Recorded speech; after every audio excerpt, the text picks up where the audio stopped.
Eu cumprimento a igreja na paz do Senhor, amém, irmãos? Amém. Quem tem meditado aí no Salmo 128 durante essa semana? E o irmão de vocês aqui não é diferente também não. Também andei meditando bastante nela, especialmente porque recebi o convite do pastor Elvis para estar aqui hoje com a igreja. E aí eu quero fazer uma reflexão profunda, convidar todos os irmãos a abrirem a palavra do Senhor aí no Salmo 128, para a gente extrair a essência desse salmo, do que o Senhor quer dizer para toda a nossa congregação, amém, irmãos? Amém, glória a Deus, aleluia. É maravilhoso, Jesus. O Salmo 128, como o pastor Elvis acabou de ler aqui, ele inicia falando: bem-aventurado aquele que teme ao Senhor e anda nos seus caminhos.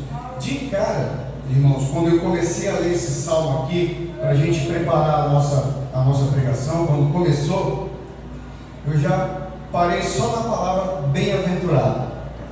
Quando eu leio essa palavra em qualquer lugar, não tem como a gente não lembrar do nosso Senhor Jesus. Porque no Sermão da Montanha, lá em Mateus, no capítulo 5, ele vai falando diversas bem-aventuranças e mostrando diversos bem-aventurados. Então, quando eu vejo essa palavra, eu já lembro dele. Eu lembro dele falando: bem-aventurado aquele que é pobre de espírito, aquele que é manso, aquele que chora, bem-aventurado aquele que tem sede e fome de justiça, né? Aleluia, Jesus. E depois a gente consegue entender nas parábolas que Jesus vai contando depois, ele explicando cada um desses bem-aventurados, né? Quando a gente vê lá o pobre de espírito, quem é o pobre de espírito? E aí depois ele vai mostrar lá na parábola do filho pródigo, que o pobre de espírito é aquele filho que saiu, fez tudo errado, e ele sabe que nem digno de ser filho mais do Senhor ele é. E aí ele chega com o espírito dele, na verdade, humilhado, ele se humilha perante o Pai. Ele fala: Pai, nem me recebe como um empregado, porque eu sei que o Senhor, eu não sou digno nem de chamar mais o Senhor de Pai, o Senhor é digno de me reconhecer mais como filho. Agora imagine se esse rapaz aí tivesse um espírito soberbo, o espírito dele não fosse pobre, como Jesus falou. Imagina aí, gastou tudo, chega lá em casa e fala: Pai, estou liso, prepara o meu quarto aí que eu vou voltar, nada mudou, continuo sendo seu filho. Aí o pai ia receber ele do jeito que ele recebeu? Não. Eu tenho certeza absoluta que não, e vocês também, né? Mas a gente está aqui agora para falar do salmista e não para mergulhar nas palavras do Senhor Jesus em Mateus 5, né? E aqui o salmista diz: bem-aventurado aquele que teme ao Senhor. Temer ao Senhor, né? Tem cantores aí, cantores modernos, que falam que a gente não tem que temer o Senhor, não.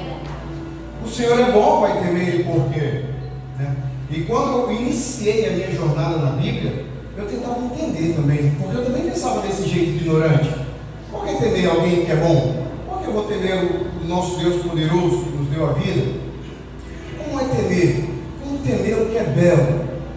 Ele é belo, mas ele também é justo. Nós devemos temer a justiça do Senhor. Eu tentava imaginar, e ali na minha mente mais jovem, né? Eu pensava num tornado. Eu acho um tornado a coisa mais linda de assistir na televisão, mas ao mesmo tempo é aterrorizante. Todo fenômeno natural, um vulcão em erupção, você vê aquela coisa linda lá, mas é apavorante para quem está perto. Eu tentava imaginar Deus um pouco dessa forma. Enquanto um tornado é só um estalar do dedo dele, você imagina ele inteiro, né? A nossa mente não consegue compreender a Deus, porque ele é muito grande até para caber dentro da nossa imaginação. Então eu tentava entender por que a gente vai temer a Deus. E eu acho que a gente chega a duas conclusões. A primeira é porque Ele é santo. A primeira é porque Ele é santo. Quer ver?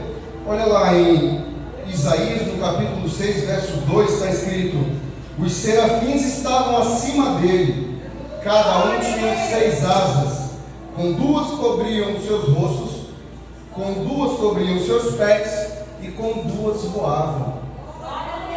Os serafins Deus magnífico. cobriam os pés porque eles estão tão próximos do trono de Deus que eles não podem pisar lá porque é santo. Eles cobrem os pés. E eles cobrem o rosto porque a glória de Deus irradia de uma forma tão poderosa que se eles ousarem descobrir, eles são fulminados pela glória de Deus. E aí, aqueles anjos que estão ali, o que eles clamam uns para os outros? Eles falam: Santo, Santo, Santo é o Senhor dos exércitos, toda a terra está cheia da sua glória. Deus é santo, irmãos. Nós não conseguimos contemplar a sua santidade. E o pastor norte-americano Paul Washer, ele fala que uma das verdades mais terríveis para ele da Bíblia é exatamente que Deus é bom. Ele fala: Deus é bom. Isso para mim é uma das verdades mais terríveis da Bíblia. Sabe por quê? Porque se pegarmos a nossa vida, tudo que nós já fizemos de errado e as coisas que nós já pensamos em fazer errado, todas as atrocidades que já passaram na nossa mente, a gente conseguisse condensar em um DVD e colocasse para tocar aqui na igreja e todo mundo assistir, não tem um que não sai correndo aqui e vai embora. Agora vocês imaginem rodar esse DVD na presença do nosso Deus que é bom. Para ele, uma verdade terrível da Bíblia é essa. E é por isso que nós devemos temer ao Senhor, para a gente ser bem-aventurado. O que é ser bem-aventurado? Bem-aventurado significa ser feliz. Sabe aquela felicidade celeste, sublime? É o que quer dizer a palavra bem-aventurado. É engraçado quando a gente sai do colegial e começa a ter responsabilidade da vida mais adulta, a gente fala: eu era feliz e não sabia. A gente costuma repetir essa frase. E essa felicidade aqui, ainda que a gente não conheça agora, mas quando a gente estiver lá no céu, a gente vai ter mais certeza dela. E o salmo continua aqui: bem-aventurado aquele que teme ao Senhor e anda nos seus caminhos. O que é andar nos caminhos, Fábio? Me fala aí para eu fazer. Tem 2 condutas: uma conduta negativa e uma conduta positiva. A negativa é qual? Se abster de fazer o mal. Está lá nos 10 mandamentos, né?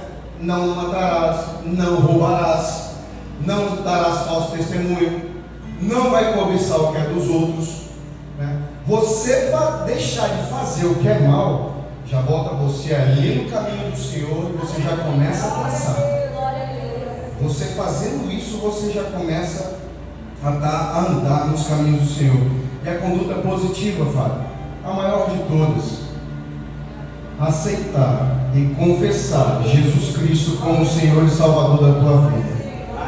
Já é uma conduta positiva que vai te botar mais dentro ainda desse caminho, porque através dela você vai começar a orar, a jejuar, a congregar, a ler a palavra do Senhor. E o curioso é que foi feito um estudo norte-americano. Eles pegaram 40 mil voluntários de idade de 8 a 80 anos de idade. 40 mil voluntários. E eles foram fazer uma experiência.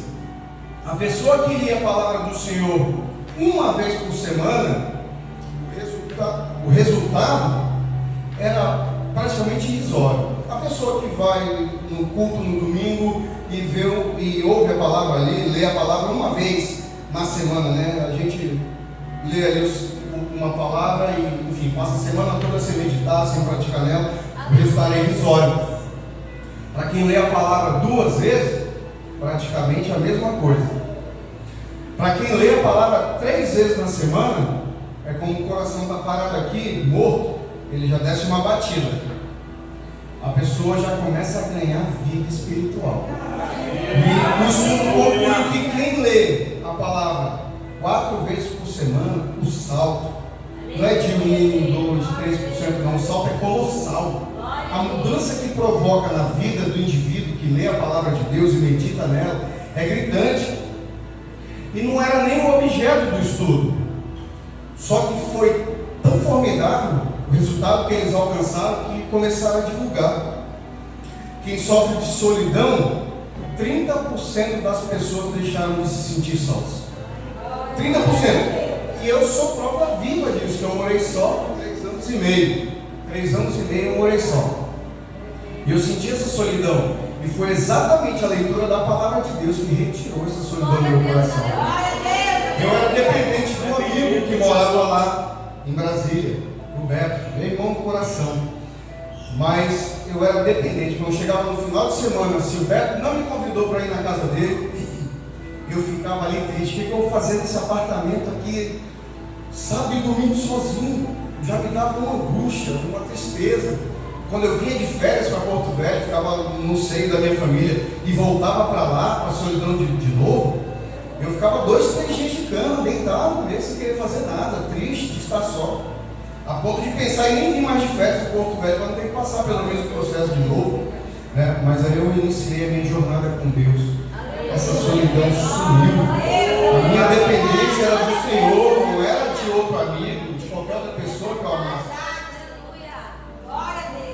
30% das pessoas que leem a palavra de Deus não se sentem mais só. A pessoa raivosa costuma agir com ira. 32% das pessoas diminuíram sua ira, sua raiva, passaram a ser mais mansas, pacíficas, assim como a palavra de Deus diz. Problemas conjugais, brigar com a esposa, com os filhos, diminui 40%. 40%, irmãos. É um resultado muito expressivo. Alcoolismo reduz em 57% quem lê a palavra de Deus pelo menos 4 vezes na semana. Olha que milagre, olha que transformação que vem de dentro para fora. A estagnação espiritual, a pessoa que sente que não evolui dentro da igreja, que a palavra não está trazendo resultado, ir para o culto uma vez na semana, ou 2, não está trazendo resultado, esse quadro muda 60%. Pornografia, 61% das pessoas deixaram de ver após começar a ler a palavra de Deus. E agora o que dispara, quem tem vontade de compartilhar a palavra de Deus, porque passa a confiar mais nela, passa a acreditar no que está lendo, salta 200%. E quem quer disciplinar outras pessoas para seguir o mesmo exemplo, salta 230%. Maravilha. Isso na nossa conduta positiva de aceitar Jesus e andar no caminho do Senhor, lendo, orando, jejuando e praticando. Uma verdade que está aqui disponível para nós, nas nossas mãos, nos nossos telefones. É só praticar 10, 15 minutinhos. Lê um capítulo de Mateus. Eu estou tendo o prazer maravilhoso de estar fazendo isso com meus irmãos, tanto o mais velho quanto o mais novo. A gente está lendo toda noite. Estamos no capítulo 17 de Mateus lá, 17 dias dentro da Bíblia com meus irmãos. Eles não conhecem ainda tanto, mas vão ser mais doutores ainda que pastorelos. Em nome de Jesus. E vamos continuar aqui no nosso salmo, né? Andar nos caminhos do Senhor. Está lá escrito nos Salmos 37, verso 5, que aquele que entrega o caminho ao Senhor, confia nele, ele tudo fará. Quando você está aqui, andando nos caminhos do Senhor, na verdade você entregou os seus caminhos a Ele. E você recebe a bênção, está lá no versículo 7, no Salmo 30, no versículo 5 do Salmo 37, irmãos. E aí, seguindo na leitura, pois comerás do trabalho das tuas mãos. Lá em Gênesis 3,19 está escrito: do suor do teu rosto comerás o teu pão. O salmista está só ratificando o que Deus já havia dito lá no princípio, para Adão e para Eva. Ele está só ratificando. O Provérbios 24, versículo 27, fala: prepara primeiro a tua lavoura, só depois constitua a família.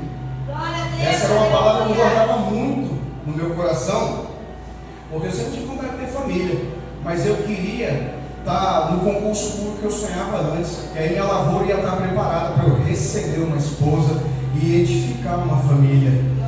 O trabalho, então, é colocado aqui na Bíblia, irmãos, né? Pois comerás o trabalho das tuas mãos, feliz serás e te irá bem, é colocado como um princípio do Senhor, um princípio que a gente vê ser executado por diversas pessoas, por diversos personagens. Quando o profeta vai atrás dos filhos de Jessé, Davi está onde? Está no pasto, porque ele é pastor de ovelhas e está cuidando do rebanho do pai, está trabalhando. E era só para homens, sabe? Não. A mulher que era solteira também, muitos dos pais colocavam para trabalhar desde cedo também. Eu vou trazer um exemplo para vocês aqui, em Gênesis 24, né? Abraão manda seu servo buscar uma mulher para Isaac. E aí Abraão, já velho de idade, quer uma esposa para o filho. Faz o servo dele mais responsável, colocar a mão debaixo da sua coxa e jurar que ia encontrar uma esposa para o filho dele. E aí o servo toma 10 camelos, está escrito no verso 7, e vai em busca dessa esposa aonde o Senhor dele ordenou. E aí ele faz uma oração para Deus e pede: Senhor, a jovem que eu pedi água e ela der a mim e der também de beber aos meus camelos, vai ser aquela que o Senhor escolheu para o meu Senhor como esposa do filho dele. E aí ele segue, irmãos, né? Está aqui a promessa dele, Gênesis 24, 14. Seja, pois, que a donzela a quem eu disser, abaixa agora o teu cântaro para que eu beba, e ela disser, bebe, e também darei de beber aos teus camelos, esta seja a quem designaste teu servo Isaque. E dito e feito. Quando ele chega lá, ele vê uma donzela muito formosa, virgem, a quem varão não havia conhecido, e desceu à fonte, encheu seu cântaro e subiu. Então o servo foi. E olha só, irmãos, ele já fez um pedido impossível aqui para Deus, né? Só para Deus impossível mesmo. Imagina aí, alguém vai te pedir água e você vai dar de beber a 10 camelos. Uma pessoa oferecer, era só para confirmar que era de Deus mesmo, porque se não fosse, não daria. Um camelo, se vocês tiverem curiosidade de procurar aí no Google, ele bebe de 100 a 130 litros de água. Um camelo. Imagina 10. Né? E aí, o servo viu aquela jovem lá na fonte.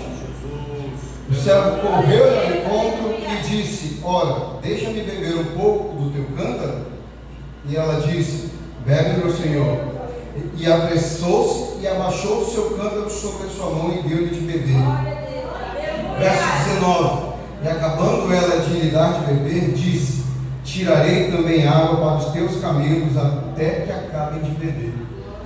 Olha, ela tirou ali mais de 1.000 litros de água. Essa menina trabalhou duro naquele dia. Se ela tivesse no Instagram, ela ia tirar uma selfie com o braço assim, e de hoje está pago, né? Porque ela trabalhou pesado. E aí, não, irmão, mas eu discordo, ela só fez um favor, ela não trabalha, né? Estou mostrando só que o princípio dela era de uma moça que trabalhava, né? Mas, então, se você discordou de mim, eu acho justo, então você vai ler em Gênesis 29, 9, escrito o seguinte: estando ela ainda falando com eles, veio Raquel com as ovelhas de seu pai, porque ela era pastora. Aqui era outra jovem, lá da frente, que o pai também ensinou os valores, os princípios do trabalho. Hoje em dia é muito difícil, irmãos, para quem trabalha, encontrar uma pessoa que carrega esses valores. Hoje em dia, se você chama a atenção de alguém, a pessoa já fala: nem meu pai fala assim comigo. E se eu falar para vocês que meu pai foi o chefe mais difícil que eu tive até hoje na vida, vocês iam se surpreender. Enquanto todo colaborador tinha direito a 2 horas de almoço, a gente tinha direito a 1. Enquanto o colaborador chegava 8 da manhã para trabalhar, a gente chegava 5 da manhã para trabalhar.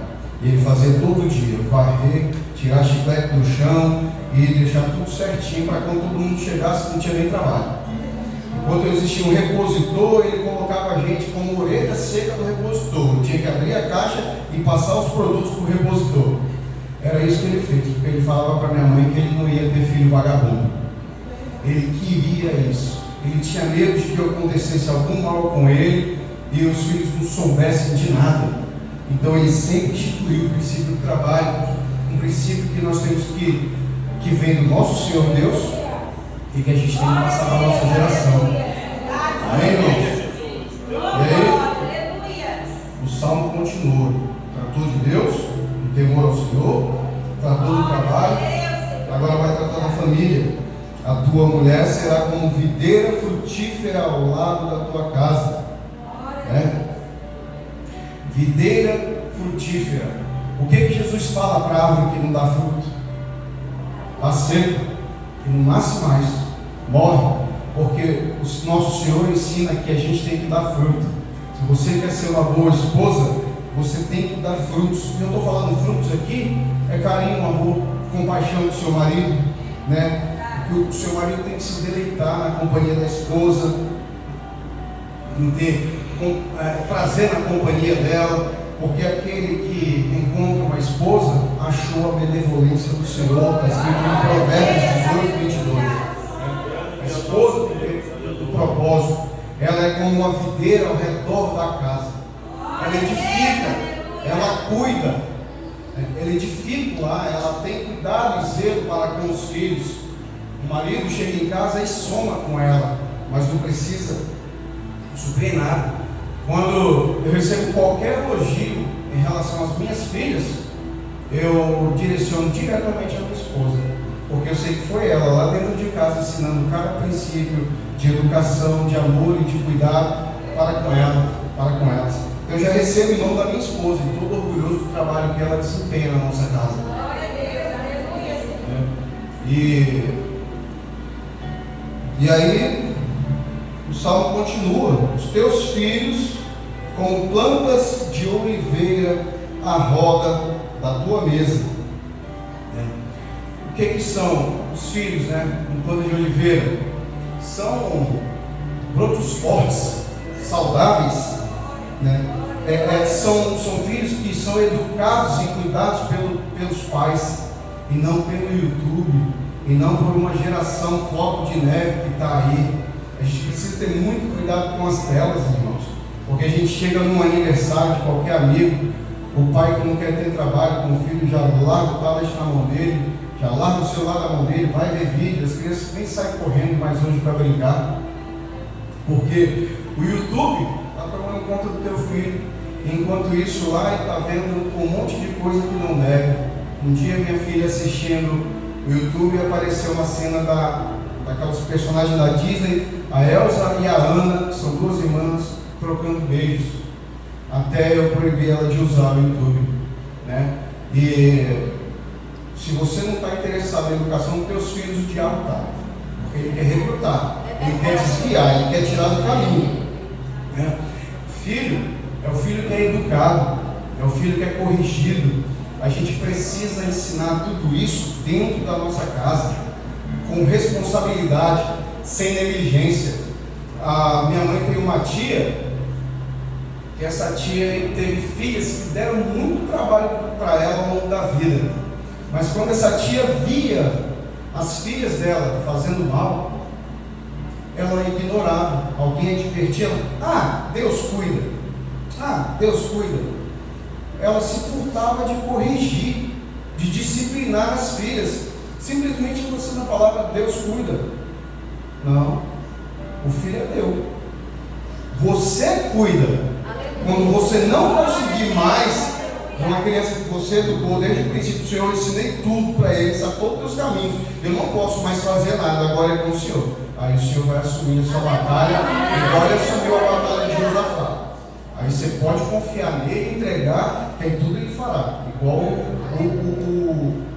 o Salmo 37, verso 5 aqui. Nós não podemos ser, né, negligentes com a criação dos nossos filhos.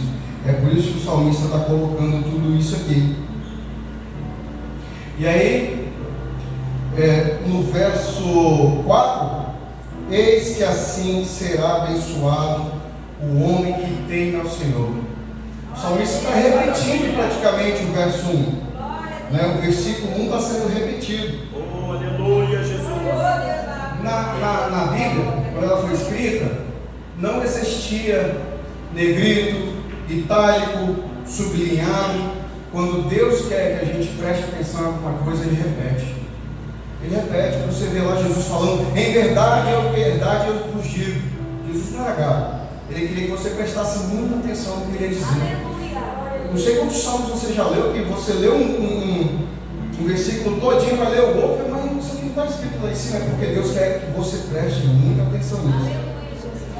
Vocês veem na ministração aqui, no clamor do meio-dia, você não entendeu, eu vou repetir. Simplesmente a nossa missionária tomando um preceito bíblico para falar: preste atenção no que eu vou dizer aqui para vocês, que isso aqui é a palavra do Senhor. A repetição, ela faz com que a gente grave mais. E aí ela está falando aqui: eis que assim será abençoado o homem que teme ao Senhor. Por quê? Porque ensinou que temer o Senhor é o princípio da sabedoria, igual o pastor Elvis disse agora aqui, Provérbios 1, verso 7. E aí, quem cuida da sua família e quem cuida do seu trabalho. Você já fez esses três aqui, você já está, num caminho maravilhoso, distante de muitos outros. Deus é Deus de princípios. Ele estabelece uma ordem.